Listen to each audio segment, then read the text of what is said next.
Welcome back to my YouTube. It is back day, so I'm going to show you some of my favorite back exercises that I do at Madhouse, Georgia. Now, this machine I've seen at a few LA Fitnesses. We've also have them at Madhouse, clearly, but it's a very flexible grip. It really just moves where your body wants it to move, which I love. So I start with the palm facing grip into a palm facing my body grip. So I drive that arm straight to the side of my hip. I like to keep my leg extended so that my lat is really getting the full stretch from my hip all the way up. It also allows me to plant my base into the ground and really get that stretch to the top of the motion without my trap going up. So when I release, I'm releasing from my lat, not my trap. And I drive back down as the hand turns inwards, elbow goes down to the hip. I do everything superset like we talked about before. So I go straight from that version into a more of a just a standard lat pull down version. And I mean back to back. Now there's two ways you could do that. You could keep alternating the arms, like you start with your left and go to your right, then start with your left and go to your right.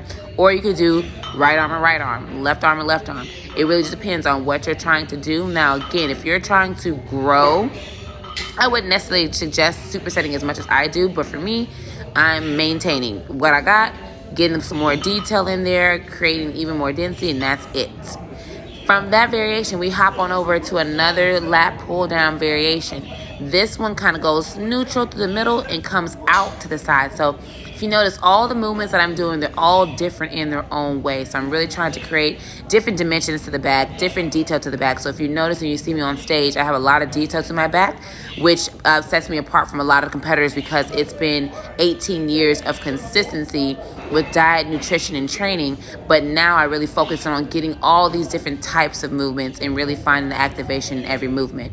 So that one was more of a demi grip. This one goes to a closer forward-facing grip, which I don't actually do a lot of. So I've incorporated those more as I've gotten deeper into my training programs and really just focusing on what movements I don't do as much as others. So this grip keeps it very neutral, closer to the face, which I like because it gives me a different feel through my lats, especially because I was used to doing everything extremely wide or turned in with a pronated grip. So this I found very helpful. So I'll go to these movements back to back, and I like to finish with a wide movement or a pull-up, depending on what the machines are available. But here I'm doing the wide pull-down. Now this variation I love a lot because it has a different feel because it's technically a behind-the-neck pull-down, but it's very smooth, and it keeps me kind of just feeling the activation differently than other movements. So like, share, subscribe, and I'll keep posting my workouts here. If you have any questions, put them below, and I'll answer all of them and try to get some more content out to y'all, just really showing y'all what to do.